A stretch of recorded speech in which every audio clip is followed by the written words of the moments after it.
real quick.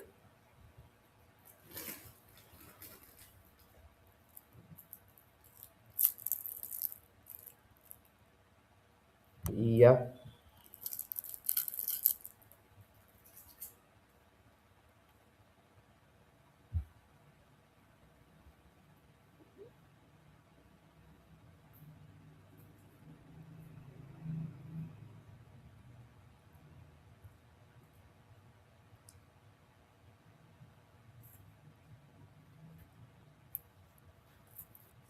Hmm. What does it mean?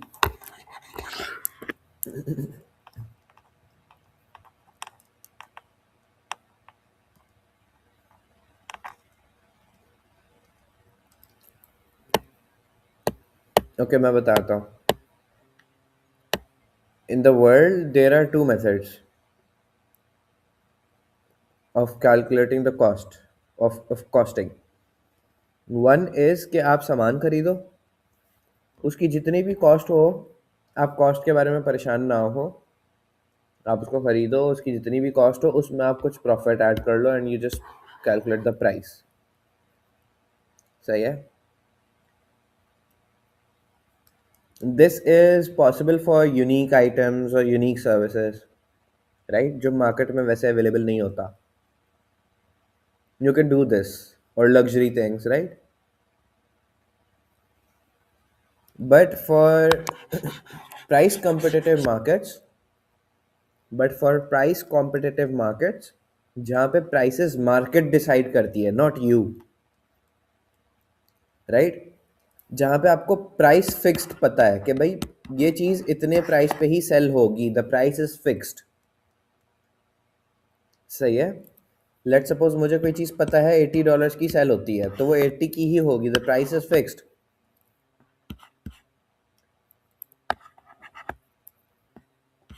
Okay, sit down.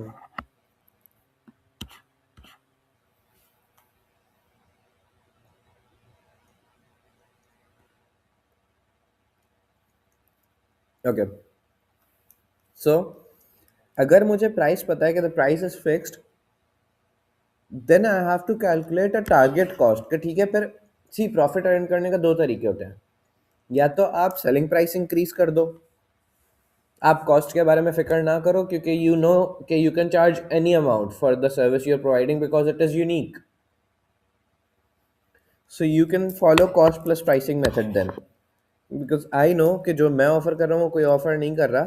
This means मेरी जो भी cost हो, I do not have to worry about my cost. I do not have to cut my cost. जितनी भी cost आएगी, I add my profit and I sell it and people will purchase it. But the other method is जहाँ पे price fix होती है ना market में. Let suppose जो स्टैंडर्डाइज चीज़ें होती हैं, मोस्टली स्टैंडर्डाइज चीज़ों में मार्केट प्राइस फिक्स्ड होती है. You can not charge extra amount, like लोग फिर नहीं खरीदेंगे. You have to stay competitive, right. So उस तरीके की मार्केट में how do you make profit. You have to control your costs. You can not increase the selling price. Selling price fixed है, market dominate कर रही है, market is dictating you the price. You are not the dictator, you are not the one dictating right now. The market is the one dictating. सही है. So how do you earn profits. What. Why are you laughing. Mm-hmm.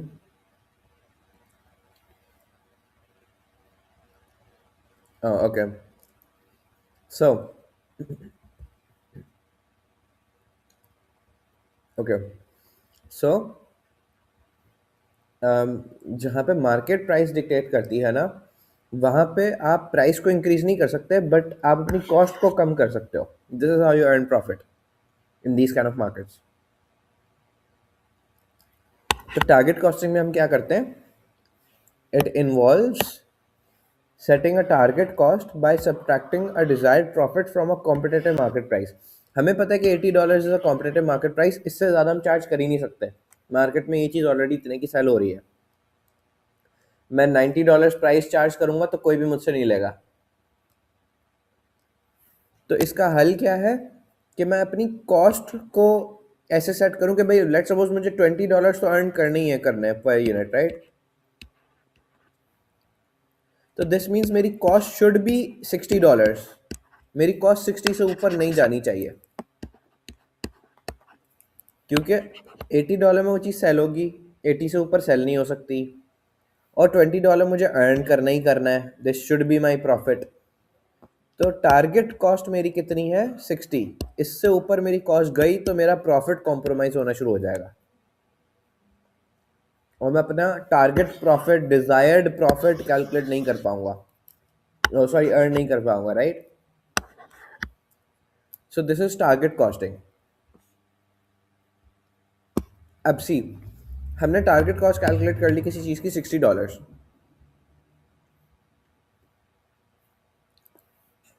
अब जब हमने उसकी वाकई में cost calculate की, अब ये तो हमारी टारगेट कॉस्ट है ना, कि हमारी this is the standard, this is the benchmark we have placed,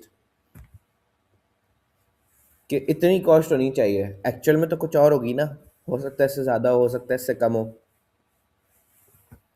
तो हम अपनी एक्चुअल कॉस्ट को इसके साथ कंपेयर करेंगे। हमारी एक्चुअल कॉस्ट लेट सपोज आ रही है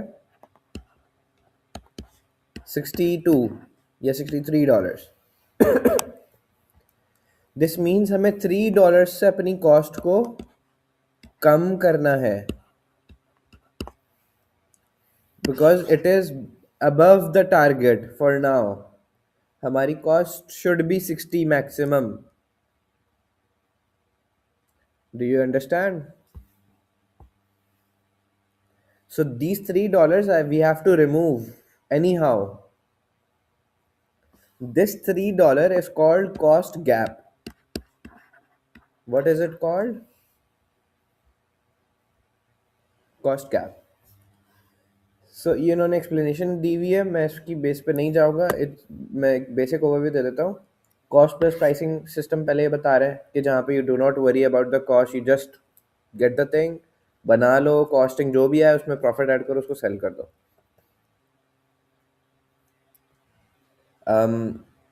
लेट सपोज हमने the cost record is establish first, हमने पहले चीज़ बना ली, कॉस्ट इनकर हो गई, हमें कॉस्ट पता चली $14। फिर हमने सोचा यार वी हैव टू अर्न $5, तो हमने उसकी सेलिंग प्राइस खुद सेट कर दी $19। सही है, वो सेल भी हो जाएगी। सी, इसमें हमने सेट की है प्राइस, मार्केट ने नहीं दी हमें प्राइस। दो तरीके होते हैं ना, या तो मार्केट हमें बताती है कि भाई इससे ज़्यादा सेल कर ही नहीं सकते आप, this is your price, you have to sell it on that price. Like market खुद से आके बताती नहीं है, ऑब्वियसली हम देखते हैं ना कि ये चीज़ इतने की सेल हो रही है, तो this is the market dictating the price, right? Cost plus pricing ignores the price that customers are willing to pay. इसमें कॉस्ट प्लस प्राइसिंग में कॉम्पिटिटिवनेस खत्म हो जाती है। सही है, the prices charge by competitors for similar products, क्योंकि अब सी, आप किसी के साथ कंपेयर ही नहीं कर रहे अपने आप को, आप बस ये देख रहे हो कि सही है मेरी जितनी भी कॉस्ट आई उसमें मैं अपना प्रॉफिट ऐड करूं और सेलिंग प्राइस कैलकुलेट कर लूं। तो आप तो ये देख नहीं रहे हो, आप $14 में बना रहे हो सकता है आपका कॉम्पिटिटर $12 में बना रहा हो, और वो भी $5 अर्न कर रहा हो, और वो सेल कर रहा हो $17 पे, और उसकी सेलिंग प्राइस 17 हो, आपकी सेलिंग प्राइस कितनी है? 19, उसकी हो 17, अर्न वो भी उतना कर रहा है, लेकिन ज़्यादा कॉम्पिटेटिव वो क्यों है? क्योंकि उसने अपनी कॉस्ट पे कंट्रोल किया है। आपकी कॉस्ट 14 थी, उसकी कॉस्ट 12 है, तो आप ऐसे कॉम्पिटेटिव नहीं रहते। सही है, एंड ऑब्वियसली कॉस्ट कंट्रोल ही वही बात लिखी हुई है। सो टारगेट कॉस्टिंग में क्या होता है? The first step is to establish a competitive market price. सबसे पहले आप क्या कैलकुलेट करते हो? मार्केट प्राइस, क्या how much customers are willing to pay. अब लेट्स एज्यूम, उन्होंने क्या कहा, let's assume this is $15 per unit, that the customers are willing to pay $15 per unit. फिर हम सोचेंगे अच्छा सही है, हमें प्रॉफिट कितना अर्न करना है। अब let's suppose profit may be capped at $5 per unit, क्या हमें $5 अर्न करना है? तो हम क्या करेंगे कि 15 is the selling price, 5 is the profit which we need to earn, then ultimately $10 is the target cost कि जिस पे हमारी cost होनी चाहिए, the maximum cost we which we should get. ठीक है. The cost gap can then be identified. अब सी अभी हमारी करंट कॉस्ट क्या थी उस चीज़ की, $14 पर यूनिट, जो ऊपर हमने देखी थी ना. ये रही कॉस्ट पर स्लाइसिंग वाले में एग्जांपल में जो ये हो रही थी. सो अभी हमारी कॉस्ट क्या है 14, और हमें उसको रिड्यूस करके कहाँ लाना है 10 पे. So the difference is called gap. अब हाउ विल यू डिक्रीज और remove the gap? This, if you can use any cheaper material, if you can cut down on packing materials. Obviously cheaper material does not mean you affect the quality, so without affecting the quality, can labor savings be made without compromising quality? Can productivity and efficiency be improved? Can production volume be increased to achieve economies of scale? What is economies of scale? जो आप large volumes produce करते हो तो आपकी per unit costing कम हो जाती है, क्योंकि फिक्स्ड कॉस्ट पर यूनिट कम आनी शुरू हो जाती है. दूसरा, फिर आप बल्क बल्क परचेजिंग करते हो ज़्यादा यूनिट्स बनाने के लिए, तो बल्क परचेज पे डिस्काउंट भी ज़्यादा मिलते हैं, राइट.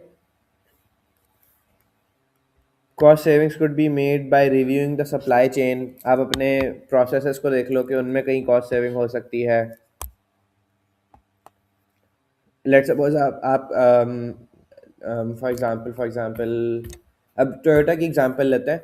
लेट्स सपोज अब टोयोटा गाड़ी बनाती है, तो टोयोटा हर चीज़ खुद थोड़ी बनाती है. मतलब engine, headlight, doors, metal sheets, what ever, wires, हम खुद थोड़ी सब बनाते हैं, राइट. हम खरीदते हैं फ्रॉम द सप्लायर्स, वो बनाते हैं ये सब, right. So the thing is कि अगर टोयोटा को कॉस्ट सेविंग करनी होगी, तो अब लेट्स सपोज हम हेडलाइट खरीदते हैं फ्रॉम द सप्लायर, तो सप्लायर ऑब्वियसली प्रॉफिट रखता होगा ना उसमें अपना. तो अगर हम हेडलाइट खुद बनाना शुरू कर दें, तो क्या हम वो जो सप्लायर प्रॉफिट अपना रखता है और हमें सेल करता है, तो हम वो प्रॉफिट एलिमिनेट कर देंगे ना बीच में से, right. Do you get this? अगर हम हेडलाइट खरीदते हैं अपने सप्लायर से और फिर अपनी गाड़ी में लगाते हैं, तो ऑब्वियसली हेडलाइट की जो कॉस्ट है वो तो हम पे कर ही रहे हैं, प्लस हम कुछ प्रॉफिट भी अर्न कर रहे हैं जो हमारा सप्लायर हमसे ले रहा है. तो अगर हम हेडलाइट खुद से मैन्युफैक्चर करना शुरू कर देंगे, तो ऑब्वियसली हमारी जो बीच में हम प्रॉफिट दे रहे हैं उस सप्लायर को, वो हमारा जाना बंद हो जाएगा. So we will get a good cost, we will be able to reduce the cost gap a little bit. But see, things are not that easy. उसके लिए ऑब्वियसली कैपिटल इन्वेस्टमेंट भी चाहिए होगी, पूरी प्लांट, फैक्ट्री, मशीनरी नहीं लगानी पड़ेगी, because now you have to manufacture the headlights on your own. तो वो और चीज़ें भी कंसीडर करने वाली होती हैं. खैर, अभी तो फ़िलहाल हम उतनी डेप्थ में नहीं देख रहे हैं, हम सिर्फ ये देख रहे हैं कि how to close the cost gap. Can part assembled components be bought in to save on assembly time? मतलब रादर देन कि आप बेसिक बिल्कुल ओपन पार्ट्स लो, आप लेट सपोज इंजन का एक एक पीस छोटा छोटा ले रहे हो और ख़ुद से कंबाइन कर रहे हो, नहीं. आप इससे बेहतर ऐसा कुछ ढूंढ लो कि जो पूरा का पूरा इंजन ऑलरेडी कोई ना किसी ने असेंबल कर दिया, और फिर आप डायरेक्ट उनसे असेंबल हुआ हुआ इंजन ले लो, रादर देन कि आप पूरे इंजन के पार्ट्स खरीद रहे हो, खुद से उसको बैठ के असेंबल कर रहे हो, फिर गाड़ी में आप लगा रहे हो. इसमें टाइम लग रहा है आपका. इससे बेहतर आप ऑलरेडी किसी ने इंजन असेंबल किया हुआ है, वन पीस में है, आप उससे वन पीस वाला इंजन लो और बस डायरेक्ट गाड़ी में लगाओ, right. This will save you time. And then any incidents of cost driver be reduce. कुछ कॉस्ट ड्राइवर की आप ABC कॉस्टिंग करते हो, उसमें आपको कॉस्ट ड्राइवर्स पता चल जाते हैं. So if you can utilize them in a more better way, these are some ways, very basic things. Benefits of target costing: take a screenshot, read after the class and let me know. आप laptop पे class ले रहे हो या phone पे? वैसे जितना easily you were moving, I think you're taking the class on phone, right? Mm-hmm. Okay, so you took the screenshot? Done. Okay, value analysis क्या होता है? Value analysis basically target costing का ही पार्ट है.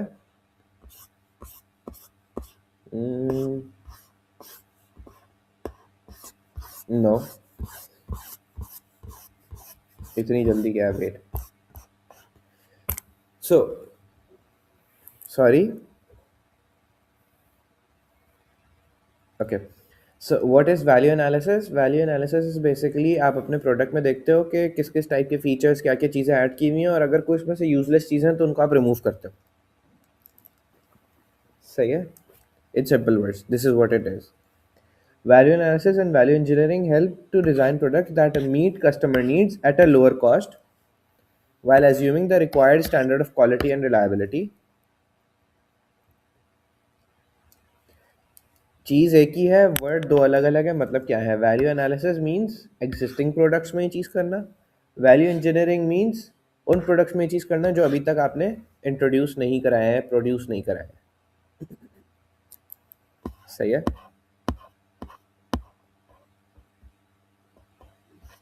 It focuses on activities that add value to the product या service as perceive to the customer. क्योंकि see कुछ कुछ चीज़ें ऐसी होती हैं किसी किसी प्रोडक्ट में जो फजूल में ऐड की हुई होती हैं, जिनका कोई कस्टमर वैल्यू नहीं कर रहा होता, जिनका कोई यूज़ नहीं होता, कोई फ़ायदा नहीं होता. For example, if I could give you an example.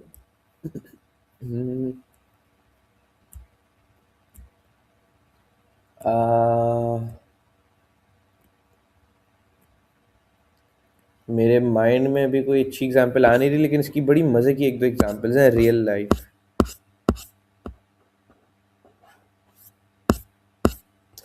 I will give you the example at the end of the class. So, what types of values are there? Okay, wait. The purpose of value analysis engineering is to identify any unnecessary cost element within the components of the goods or services.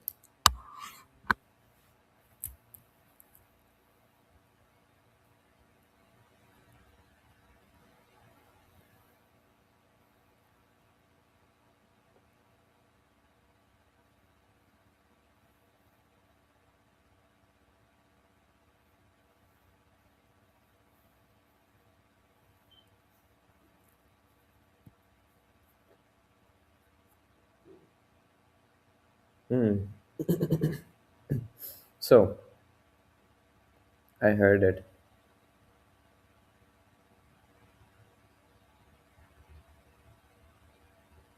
I said I heard it.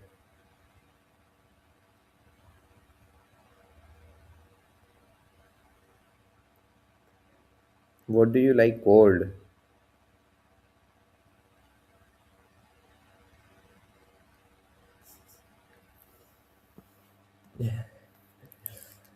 Okay.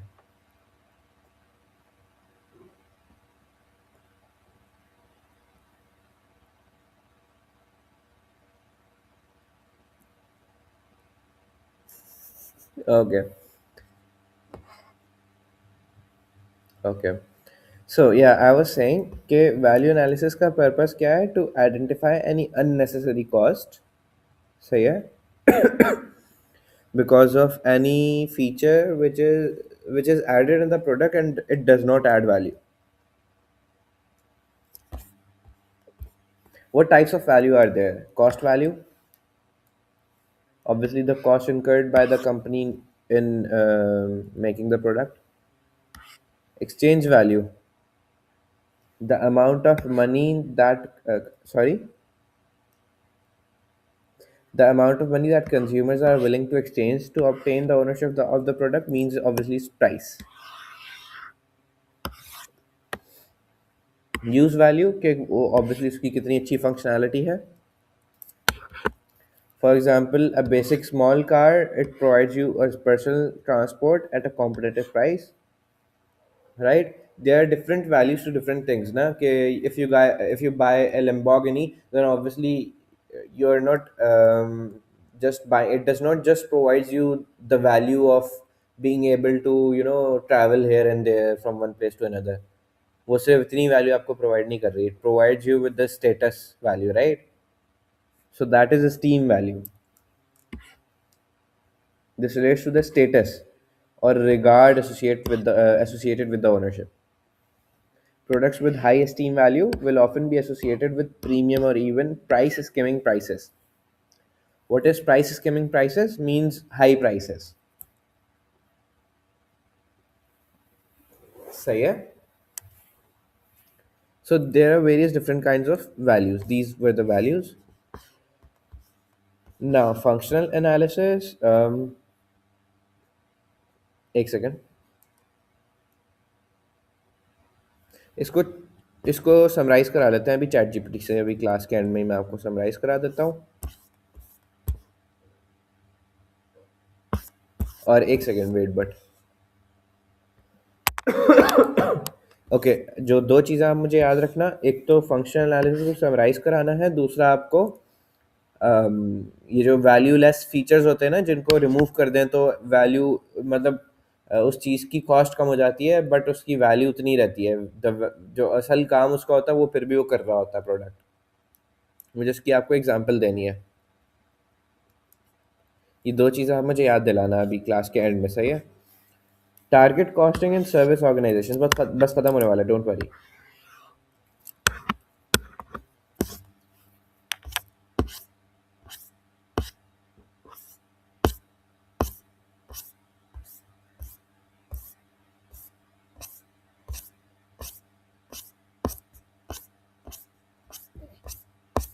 There okay. I said कि मुझे अभी दो चीज़ें याद दिलाना, ठीक है? अभी एंडिंग से पहले. Yes. Okay. Target costing in service industries बस खत्म होने वाला है.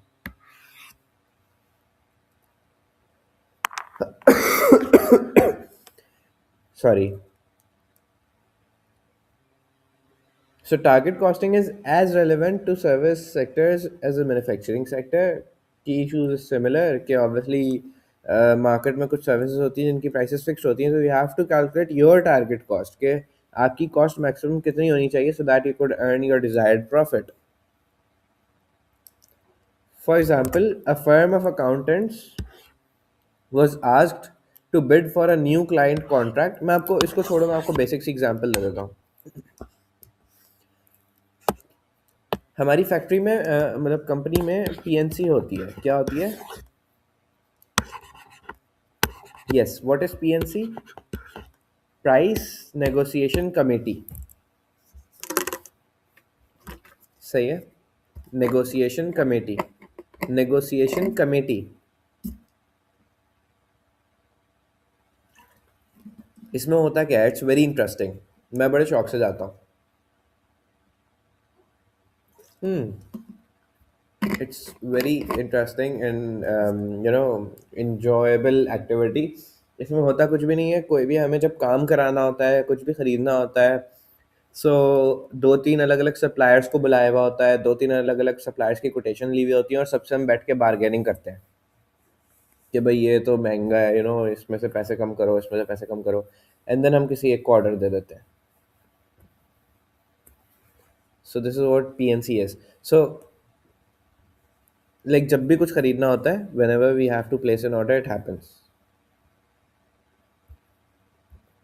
For example, I'll give you an example, although this is confidential, but and exclamatory marks, I'm not using the accurate value, although I am. Okay, don't tell anyone. Okay, I'm not using the. Okay, मैं record कर रहा हूँ although ये class, so I'm not using the real values, right? So for example, जैसे अभी reel वगैरह shoot हो रही थी, एड शूट हो रहा था कोई, तो उसकी भी पीएनसी हो रही थी. कोई रोड की, हमारे रोड में पैचेस वगैरह थोड़े से वो हो जाते हैं ना, गड्ढे पड़ जाते हैं, what do we call it, I don't know what do we call it, but वो रोड बीच में से टूट जाती है थोड़ी थोड़ी, तो उसको रिपेयर करने के लिए पीएनसी होती है। ऐसे ही फैक्ट्री में कुछ चिलर्स लगे होते हैं जो टेम्परेचर मेंटेन करते हैं, उनकी ईयरली एनुअल मेंटेनेंस के लिए पीएनसी हुई थी। तो this is how PNC goes. And like reels के लिए भी द प्रोडक्शन हाउसेज उन्होंने कोटेशंस दी हुई होती हैं मिलियंस में। So you have to negotiate, and you have to get to a value, you have to get to a final price। और obviously उसमें पूरे लिस्ट बाय लिस्ट ब्रेकअप दिया हुआ होता है कि this is what we are charging this much, this is what we are charging this much for। और इस तरीके से एक एक चीज़ की उन्होंने कॉस्ट बताई हुई होती है, देन एंड में वो टोटल हो रहा होता है। या so what was the point? हाँ, सो लेट्स सपोज अब मैंने अभी एक पीएनसी अटेंड की थी कुछ टाइम पहले, रोड वाली ही ना जो मैंने बताई आपको। तो उसमें रोड रिपेयर करने के लिए था, कंपनी के अंदर जो रोड्स होते हैं ना वो।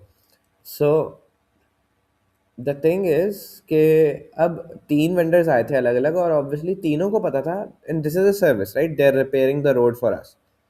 सो तीनों को पता था ऑब्वियसली कि there is a competitive price, there is a final price कि ऑब्वियसली इससे ज़्यादा कोई भी नहीं पे करेगा। सो अल्टीमेटली ऑब्वियसली ऑल्दो उसमें कोई मार्केट फिक्स प्राइस नहीं थी, there was a difference between the prices of all of them, all those 3 vendors, but still एक एक मार्केट की एक वो होती है ना लिमिट कि यार दिस इज द प्राइस जो हम चार्ज कर सकते हैं, मिनिमम या मैक्सिमम, इससे ऊपर नीचे नहीं कर सकते। So they had to be in that range, and they had to control their costs in order to earn the profit. सही है। सो फॉर एग्जाम्पल आपको पता है कि भाई मुझे एक्स वाई जेड सर्विस लेनी है, और इस सर्विस के एक्स वाई जेड लोग इतने इतने इतने पैसे लेंगे। तो अगर आप खुद से भी वो ऑफर करने कहीं जाओगे सर्विस, तो आप भी उससे ज़्यादा चार्ज नहीं कर सकते, आपको भी उतना ही चार्ज करना पड़ेगा। आपको फिर अपनी कॉस्ट कंट्रोल करनी पड़ेगी in order to earn the profit. Now what is the problem with target costing in service industry? The problem is the nature of service. What is the nature of service? Ship. What is ship? Simultaneity, like simultaneous होती है services, right? Means service जब आप produce कर रहे हो तो उसी time consume हो रही होती है। ऐसा नहीं होता कि आप सर्विस को स्टोर कर लो कि मैं बाद में कंज्यूम करूंगा, राइट? राइट। आप सलोन जाती हो, आप सलोन जाके लेट सपोज स्पा कराती हो, आप मैनिक्योर पेडिक्योर ये सब कराती हो, तो आप उनको ये तो नहीं कह सकती ना कि आप थोड़ा सा मैनिक्योर मुझे एक बैग में डाल के दे दो, मैं घर जाके खुद कर लूँगी बाद में, राइट? You can not. उस टाइम हो रहा है, उसी टाइम हो रहा है, वो प्रोड्यूस कर रही हैं और आप कंज्यूम कर रही हो, राइट? मैं बाल कटवाता हूँ, सो मैं ये नहीं कह सकता हूँ कि थोड़े से अपनी सर्विस मुझे शॉप में उसमें शॉपिंग बैग में डाल के दे दो और मैं घर लेके चले जाऊँगा, right? So the thing is, they are simultaneous. So it is difficult to calculate a target cost. Like target cost तो आप फिर भी calculate कर सकते हो. It is difficult to control the cost. Then heterogeneity. Services are not exactly the same every time they are produced. There are consistency issues. Then obviously there will be cost issues, intangibility,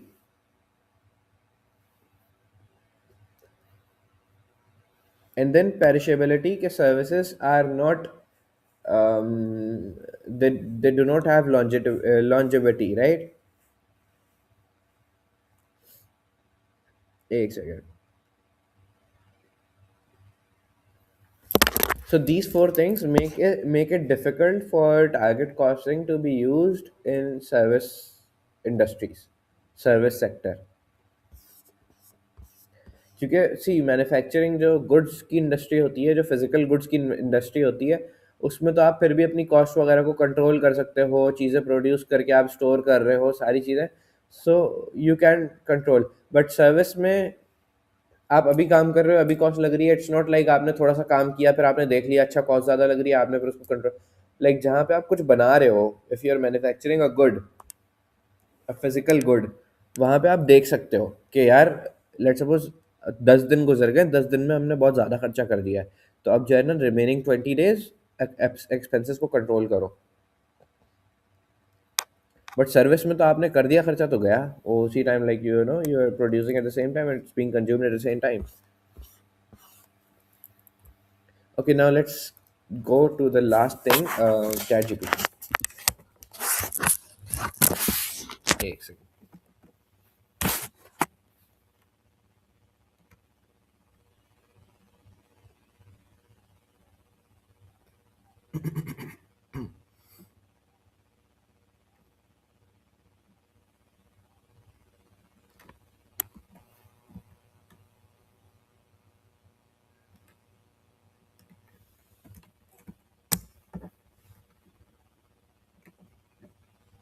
Just don't think about it.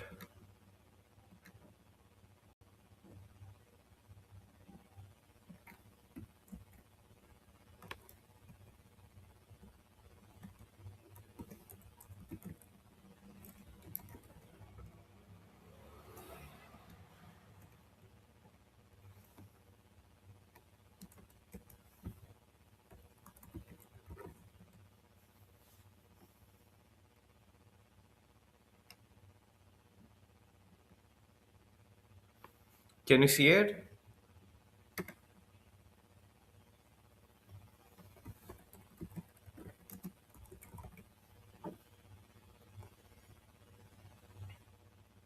Okay, functional analysis identifies customer valued functions and find the lowest cost way to deliver them, then measure performance to improve future decisions. So basically, functional analysis is basically the analysis of the functionality of the thing. सही है कि आप जो चीज़ बना रहे हो उसकी functionality की क्या वैल्यू है for the customer. Let suppose अगर मैं एक mobile phone, let suppose iPhone है, आईफोन का जो मेजर कस्टमर बेस है that is because of its camera, it's you know it's shooting and it's cinematics, it's vlogging style camera, right? It's good quality camera, and obviously it's operating system, it's easy to use, it's ecosystem, right? अब अगर Apple अपने iPhone में let suppose क्या करने लग जाए, अगर Apple अपने आईफोन में ओवरली emphasize करने लग जाए ऑन टेम्परेचर चेक करना, या लेट लेट लेट सपोज वो अपने आईफोन में थर्मामीटर ऐड कर दें कि आप जिस भी कमरे में रखोगे, जिस भी चीज़ पे रखोगे, वो उसका टेम्परेचर नोट करके आपको ठक करके बता देगा विद इन 1 सेकेंड, राइट? वो कोई उसमें ऐसा फीचर ऐड कर दें। Do you hear me?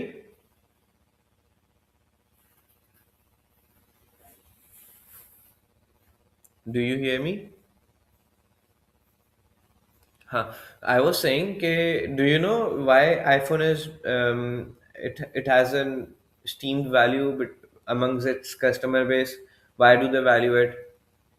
Because of its camera, its operating system ecosystem, right? Mm-hmm. Yes.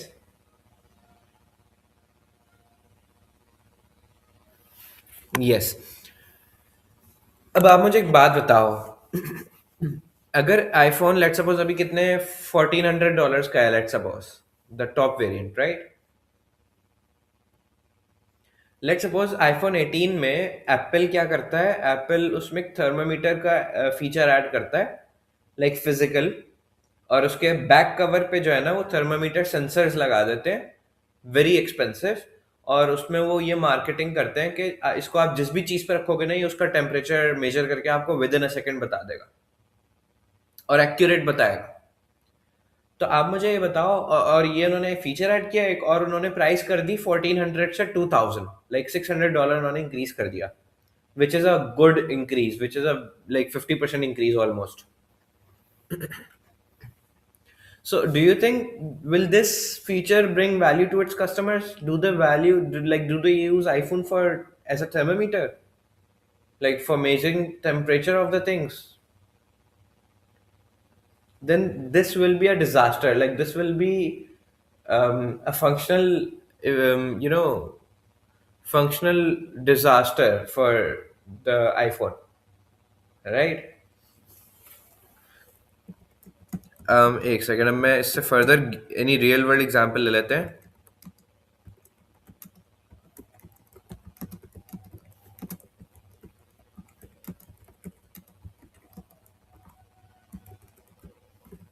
बहुत जल्दी हो रही. You are very, you know, you want to go quick.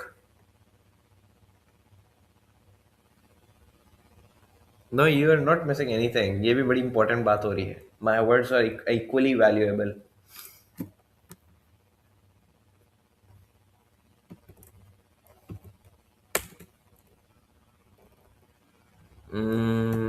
बस जस्ट 2 minutes.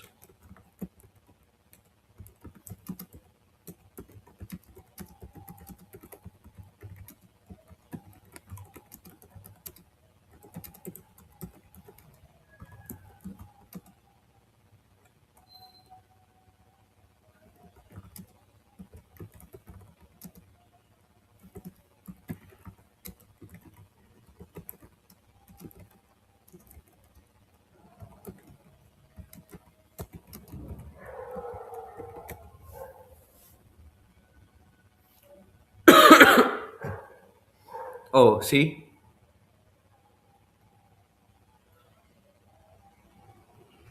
मैंने उससे क्या मांगा?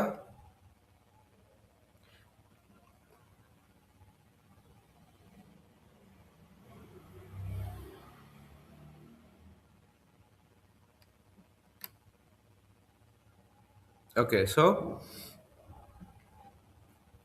see, early smartphones, for example, BlackBerry, Nokia, they used to have physical keyboards, multiple, वो buttons होते थे ना. So Apple removed them. उससे हुआ क्या? इन फीचर्स की वजह से मैन्युफैक्चरिंग कॉस्ट बढ़ती थी, बिकॉज उनको बटन्स लगाने पड़ रहे थे, वट एवर. ऑल दो वो कीबोर्ड विद इन स्क्रीन करने की वजह से स्क्रीन साइज बड़ा हो गया होगा, कॉस्ट तो उसकी भी लगी होगी. खैर, बट स्टिल लाइक इससे और कोई मजे की एग्जांपल मांगते हैं. मजे की नहीं है ये.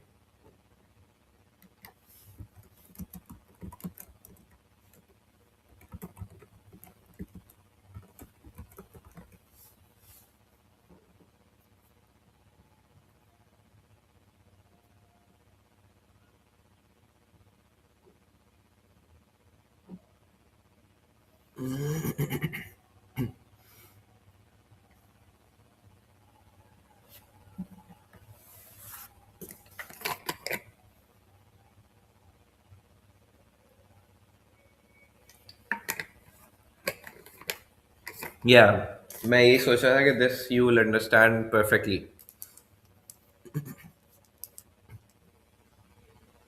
You use I guess it's furnitures. Oh,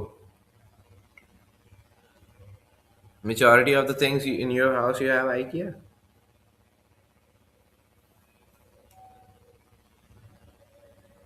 Okay, still is good.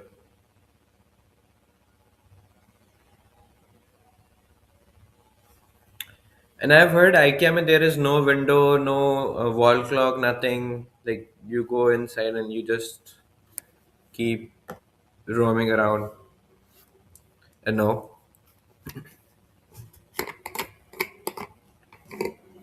no, but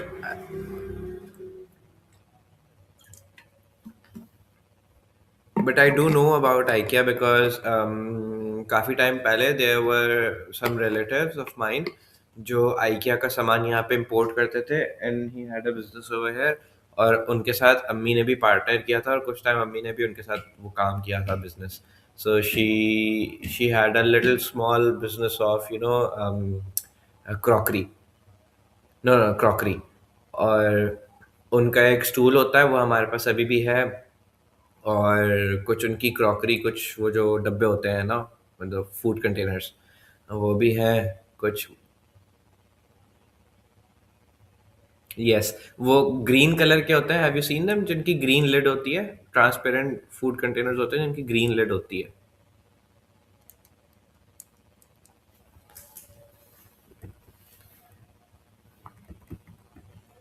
एक second. Oof,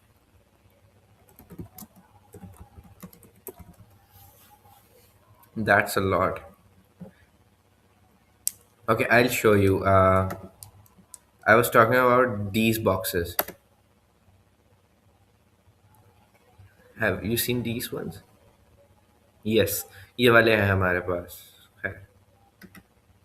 Little bit of.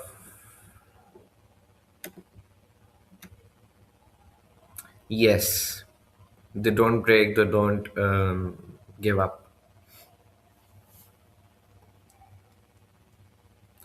I don't know. Maybe.